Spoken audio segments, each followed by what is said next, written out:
ቤተሰብ እንግዲህ ሰሞኑን እየተፈጠረ ያለውን ነገር እያያችሁ ነው። ልጁ እንደምታዩት ፈጠጥ ብሎ መጥቷል፣ ግን ብቻውን አይመስለኝም። ምክንያቱም በጣም ብዙ ጊዜ እነግራችኋለሁ፣ የሆነ ሰው የሆነ ነገር ሲያደርግ ከጀርባው ሌላ ሰዎች አሉ ማለት ጥሩ ነገርም ሲሰራ ከጀርባው የሚያበረታቱት ቡሽ የሚያደርጉት ሰዎች አሉ ማለት ደህና ነገር ሰርቶ ወይ ደግሞ ጥሩ ነገር ሰርቶ ጀግና ሆኖ የምታዩት ጥሩ ሰው ሆኖ የምታዩት ምናምን አንድ ሰው ብቻ ነው። ግን ከጀርባው ቁጥብ አድርገው ያሳደጉት ቁንጥጥ አድርገው ያሳደጉት ወይ ደግሞ የሚመክሩት እንዲሁም ደግሞ የተሻለ ደረጃ ላይ እንዲደርሱ ደግሞ ፑሽ የሚያደርጉት ከካሜራ ጀርባ ሰዎች አሉ። ገባችሁ? መጥፎ ነገርም የሆነ ሰው ሲያደርግ ከካሜራ ጀርባ ወይም ደግሞ ከሱ ጀርባ ፑሽ የሚያደርጉት ደግሞ ሰዎች አሉ። ገባችሁ አይደለ? አሁን ከዚህ በፊትም ቅምጥሌና ቡራ እንዲለያዩ በጣም ብዙ ነገሮች ተደርገዋል። ግን እግዚአብሔር ፈቅዶና ወዶ እስከዛሬ ድረስ አብረዋሉ አይደል? እንደውም እነሱ ሊለያያቸው በሞከሩ ቁጥር እነሱ ሊለያዩቸው በፈለጉ ቁጥር የነሱ ፍቅር እየተጣመሩ ማለት ፍቅራቸው ከፍ እያለ እየሄዱ ነው። እኛ እያየን እንደሆነው ማለት ነውና ስለ ሁሉም ነገር ፈጣሪ ያውቃል። ፈጣሪ ያለው ፈጣሪ የፈቀደው ነው የሚሆነው። ነገር ግን ፈጣሪም ደግሞ አግዙኝ ያግዛችኋል ነው አይደለም የሚለው። ስለዚህ ቅምጥሌና ቡራም አሁን ላይ በድጋሚ ልነግራችሁ የምፈልገው ይህ ልጅ ምኑ ነው ደስ የማይለው ነው ደስ የማይለው በጭራሽ ማለት ነውና በጭራሽ እንዳታገኙት። ጭራሽ ልታስፈራሩትም ሆነ ወይ ደግሞ ልትቆጡት ወይ ደግሞ ሁለተኛ ከኛ ጋር ትድረስ ምናምንም ልትሉትም ቢሆን ከሱ ጋር መድረስ አስፈላጊ አይደለም። ፍፄ እንደተናገረው በጣም ብዙ ሰዎች ብዙ ነገር እያላችሁ ነው። ፍፄ መቼም ውለታ እየበዛብኝ ነው። ግን ልጁ የፈለጋችሁትን ነገር ማድርጉ፣ የፈለጋችሁትንም ነገር አግዙት። ቅምጥሌንም ቡራንም የሚያገኛቸው እንደሆነ እናያለን ብሏል። ሶ እናንተ ሰዎች ማለት ነው አይ ነው ልጁም እኮ ተናግሯል። አይዞ የሚሉኝ ሰዎች አሉ ብሏል። እውነት ለመናገር አንደኛ ልጁ አንተ ማለት ነው ከካሜራ ጀርባ ያሉ ሰዎች ምናቸውም አይጎዳም፣ ምናቸውም ወደፊትም አደጋ ላይ አይወድቅም። ግን አሁን ላይ አንተ ራስን አደጋ ላይ እየጣልክ ነው። ለምን እኔ እንደትነስ ስመክረ አንደኛ የሶሻል ሚዲያ ሰው ሆነ መቆየት ከፈለክ ወይ ደግሞ ምናልባት በዚህ ሙድ መጣ ነገ ከነገ በኋላ በሌላ በአሪፍ ነገር ልትመጣም ካሰብክ አሁን ላይ ስምን እያጠፋው ነው፣ ነገሮችን እያበላሸ ነው፣ ያንተ ማንነት በማይሆን ነገር እያስነሳ ነው ምናምን ነገር ማለት ነው። ከጀርባ ያሉት ሰዎች ወይ ደግሞ አይዞ በርታኛ ነው አለንልህ የሚሉት ምንድነው ከካሜራ ጀርባ ስለሆኑ ማንም ምንም ስለማያውቃቸው ነገም አደጋ ላይ ስለማይወድቁ ነው ማለት እየገባ ካልሆነ ወይ ደግሞ እያሰብክበት ካልሆነ ነው እንድታስብበት እየነገርኩ ያለሁት። ወይ ደግሞ አንተ ራስህ ምን ነገር ፈልገው ነገ ከነገ በኋላ በቃ በዚህ መልኩ ፈምሼ ምናምን ብለህ ከሆነ ደግሞ አይውለ ዛሬ ላይ እየፈመስክበት ያለው መንገድ ወይ ደግሞ እየታወቅበት ያለው መንገድ የማይሆን መንገድ ነው። ገባ? ነገ በሌላ ሙድ ተመልሰህ ብትመጣ ልክ እንደማናቀ እንዳድሰው ነው የምናየው። እየተረዳኝ ነው። ስለዚህ ተው፣ አርፈ ተቀመጥ። ትናንት ደግሞ ከነ ስምሪ ላይ እየደነፋባቸው ነበር። እኔ ፍፄ ያለ ብዬ የመጣሁት ምናምን እያልክ ነበረ እና በቀደም ዕለት ፍፄ እንደዛ ጥርብ ጥልዝ ሲያደርግ አንተ የት ነበርክ? ነበርክ እኮ አፍረው አንተዬ። ምን ነው እንዴት ነው የሚያደርግ በክርስቶስ። ስለዚህ አርፈ ተቀመጥ። ልክ አይደለም።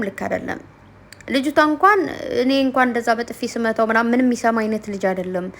የሆነ ብሎኑ ለቋል መሰለኝ አላለችም፣ ግን ብሎኑ ለቋል መሰለኝ ያልኩት እኔ ነኝ። ልክ ነኝ ደግሞ ለምን እንዴት መሰላችሁ? ቤተሰብ ደግሞ እንትና ልትመታው ነው እንዴ? ማን ነው አምጡልኝ ስሙን። ወይ ነው ወንድሜ ስሙ ጠፋኝ። ልትመታው ነው እንዴ? ፍፄ መጣ መስሎ ምናምን ብለህ በቃ ወንድ ያስመሰለ እኔ አይኔን ማጥፋት ነበረ ሲያስጠላ ማለት ነው። እግዚአብሔርን እኔ የምለው የሆነ አንዳንዴ እኮ ወንድ ልጅ የሆነ ወንድነቱ ብቻ ወንድ የሚያደርገው ወይ ደግሞ ልዩ የሚያደርገው ነገር አለ በነገራችሁ ላይ ማለት ነው። የሆነ ማድረግ የሌለበትን ነገር ማድረግ ያለበትን ነገር ጠንቅቅ አድርጎ ያውቃል። ገባ? ወንድ ልጅ ማለት ከሴት ልጅ እጥፍ አይምሮ የተሰጠው ነው፣ እውነት ለመናገር ማለት ነው። ማርያምን ነው የምላችሁ። ሴት ልጅ ብልህ ነች፣ ብልጥ ነች። አይ ነው። ወንድ ልጅ ደግሞ ለማሰብም ለማገናዘብም ወይ ደግሞ ነገሮችን ከባድ ነገርም ሆነ ቀለል አድርጎ ለማየት ነገሮቹን ሚዛናዊ ለማድረግ ደግሞ ከኛ እጥፍ ናቸው ወንዶች ማለት ነው። ሶ ያንተ ጭንቅላት ምን ሆኖ ነው ማለት ማሰብ ያልቻልከው?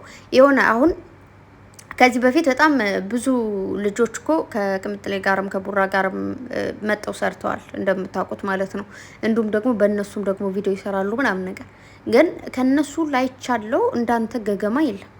ግግም ያልክ በቃ ስግጥ አለ። እንትና አዶናይ እኮ ነው ማለት ነው። አዶናይ ምን አለ በቃ ለመፈመስ ስግጥ፣ ለገንዘቤ ስግጥ፣ ለምናምን ስግጥ እያለ እንትን ብሏል። እና ምናልባት ያን ነገር ሰምተህ ከሆነ ስግጥ በሌላ ነው አባቴ። እንደዚህ አይነት ነገር አይደለም፣ በዚህ አይመጣው። አንዲትም ባለትዳር ሴት ከኔ ጋር ሁኚ ምናምን ስግጥ አረ አይመጣውም። አላየም እንዴት ትናንት ቡራ ባሻንጉሊት ፕራንክ እንኳን ሲያደርጋት እንዴት እንደሆነች እንዴት እንደቀናች አየህ። ስለምታፈቅረው ነው። ነገ የልጆች አባት የ4 ልጆች አባት ብላ አምና ነገ ፍቅራችን ከፍ ብሎ የተሻለ ደረጃ ላይ እንደርሳለን ብላ ገባ ነገ እስከዛሬ ያመጡትን ይሄንን እንደዚህ ያደጉት የመጡትን ፍቅር ነገ በትዳር ገንብተው በቃ ለሌላ ሰው አራያ መሆን ስለሚችሉ ስለሚፈልጉ ገባ እነሱ በመጡበት መንገድ መምጣት ትችላለህ። አንተ አንደኛ ኢትዮጵያ ነህ፣ ሁለተኛ ካሜራ ይዘን እያወራ ያለው ከነሱ ምንም እንኳን አታንስም። አንተም እጅግር አለ አካል አለ ሴት ጋር መጠህ ደስ የሚል ቪዲዮ መስራት ትችላለህ ምናምን ምን ግግም እንዳደረገ አላውቅም። ምናልባት ገንዘብ ተቀብለ ማለት አይ ነው ቤተሰብ ይሄንን ስላችሁ በጣም ይቅርታ። እኛ ሰዎች ገንዘብ ያታልለናል። ባይዘው ገንዘብ በጣም መጥፎና ባለጌ ነው። ገንዘብ እንደ ገንዘብ መጥፎ የለም። በነገራችሁ ላይ ስትይዙት ይያዛል፣ ስትበትኑት ይበተናል።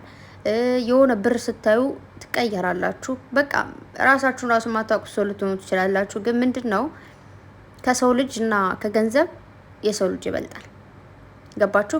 የሰውን ሰላም መበጥበጥ ባይዘው እንደዚህ አይነት ነገር ሲሰራ እንደዚህ አይነት ቪዲዮ ሲሰራ ቅምጥል አትረበሽም ማለት አይደለም። ቡራ አይረበሽም ማለት አይደለም። የሆነ ይረብሻል። ስማቸው ራሱ ሲጠራ ባልሆነ ነገር ምናምን የሚረብሽ ነገር አለው። ያን ስላችሁ የሆነ አፈቀርኩሽ ስላላት ብሩኬ ደንግጦ አይደለም የሚረበሽ፣ ወይ ደግሞ ቅምጥልም ደግሞ አፈቅረው ይሆን ምናምን ብላ አይደለም ደንግጠው። ግን በቃ ያስጠላል። ስማቸው ራሱ በየቀኑ የምንነሳው እንኳን የሆነ የሚረብሽ ነገር እንዳለው ነው የሚሰማኝ። ገባችሁ? አይደለም እንደዚህ አይነት ነገር ማለት ነው። ስለዚህ ምናልባት በገንዘብ ተሸውደ ከሆነ ቆም ብለህ ብታስብ ማለት ሰው ማለት እንዴት ልበልህ፣ መጀመሪያ ሰውኛን ማስቀደም መቻል፣ እምነቱን ማስቀደም መቻል፣ ነገ የነገ አላማውን ማስቀደም መቻል። ዛሬ የምንገዛባቸው ነገሮች፣ ዛሬ የምንሸወድባቸው ነገሮች የነገ ህይወታችን ያበላሻል። እንዳልከሆነ አንተ ዛሬ ተገዝተህ ከሆነ ነገ እነዛ ሰዎች የገዙ ሰዎች ወጥ ያዋርደዋል። ከዛ አንተ አይደለም ሶሻል ሚዲያ ላይ መጣ እንደዚህ ልትሰራ ቀርቶ ትጣፋለውላ ማለት ነው። ስለዚህ ጥንቃቄ አድርጉ። ለምታደርጉት ለእያንዳንዱ ነገር ተጠያቂነትን መውሰድ መቻል አለባችሁ። ስትጠየቁ አዎ ያደረኩት ለዚህ ነገር ነው እንዲህ ነው ብላችሁ ለመመለስ የማያሳፍር ነገር አድርጉ። ገባችሁ? ስለዚህ ራሳችሁ የምታፍሩበትን ነገር ነገ የሚያሳፍራችሁን ነገር ዛሬ አታድርጉ። ነገ ሶሻል ሚዲያ ላይ እንደምትቀጥሉ ካወቃችሁ፣ ነገ ፈምሳችሁ የተሻለ ደረጃ ላይ እንደምትደርሱ ካወቃችሁ አሁኑ ነው መቆጠብ መጀመሪያ ያለባችሁ። ገባችሁ? ነገር ግን ዛሬ መጥቼ ነገ ጠፋለሁ ብላችሁ ከሆነ የፈለጋችሁትን ነገር ልታደርጉ ትችላላችሁ፣ ህሊናችሁ ካልጸጸታችሁ ማለት ነው። ስለዚህ እናንተ ሰዎችን በኮሜንቱም አያገባችሁም የምትሏቸው ያገባቸዋል። ምክንያቱም ጓደኞቻቸው ናቸው። አብረው በልተው ጠጠዋል። አብሮ መብላት መጠጣት እኮ ትልቅ ነገር ነው። ባይዘው አይደለም አብረው በልተው ጠጠው እኛ እንዲህ ስላየናቸው አይደል እንዴ የምንወዳቸው ደግሞ የምንከራከርላቸው። ስለዚህ አርፈ ተቀመጥ። እንዲሁም ደግሞ በውስጥም እያወራችሁ ታይዞ እያላችሁ ፑሽ እያደረጋችሁት ያላችሁ በዚህ ነገር ቅምጥሌና ቡራ ይለያያሉ ብላችሁ ከሆነ አይደለም ሊለያዩ ፍቅራቸውን ከፍ እያደረጉት ነው ያሉት። እኛ ብትበረቱ ችግር የለብንም። ነገር ግን ልጁ አደጋ ላይ እንዳይወድቅ ነገ ከነገ በኋላ አንዱ ጓደኛው ተናዶ የቡራ ጓደኛ አንስተው አፍንጫውን ቢሉት ምን ሊፈጠር እንደሚችል ታውቁታላችሁና አርፋችሁ ተቀመጡ ለማለት ነው። አንተ ደግሞ በደንብ አድርገህ ብታስብበት ጥሩ ነው። ከነሱ ይልቅ አንተ ችግሩ ላይ ወይ ደግሞ አደጋው ላይ በደንብ እየተጋለጥክ ያለው አንተ ስለሆንክ ማለት ነው። በተረፈ ፍፄ ቴንኪው። እንዲሁም እነ ስምሪ ሁላቸውም ጓደኞቻቸው የቅምጥል የሚቡራ እንዲሁም እህት ወንድሞቻችሁ ልበላችሁ በጣም ነው የምናመሰግነው።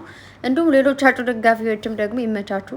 የምር በጣም ነው የምታስቁኝ አንዳንዴ ግን ማለት ነው ማርያምን። እና ቅምጥሌም ቡራም ደግሞ ከክፉ ነገር እግዚአብሔር ይጠብቃችሁ። ከእንደዚህ አይነት ሰዎች ደግሞ እሱ ይሰውራችሁ። እነሱ አፈቀርነ ቢሉ ወደድን ቢሉ የፈለጉትን ማለት ይችላሉ። እናንተ ያው አብራችሁ ናችሁ። ብሩኬ የሚዳብሳት ብሩኬ የምትዳብሰው ቅምጥሌ ምንኛ አናደደን። ማንም ምንም ቢል ምንም ስለማያመጣ ማለት ነው። በተረፈ እየተናደዳችሁ ያላችሁና አትናደዱ። ምንም ያናደድ የሚያበሳጭ ነገር የለውም። እኔ የምናደደው ካገኙት ነው። እንዳታገኙት የምሬ ነው ማርያምን። ጨረቃዎቹ በጭራሽ እንዳታገኙት። ልጁ አስፈላጊ ስላልሆነ ከንግግሩ ራሱ ሲያበሳጭ ማለት ነው ሲያናድድ ማለት ነበር። በቦክሲንማ ለነገሩ ቦክስም አይገባውም። ፍፄ እኮ ብሎት ነበር እግዚአብሔርን። መልካም ቀን ላችሁ ባይ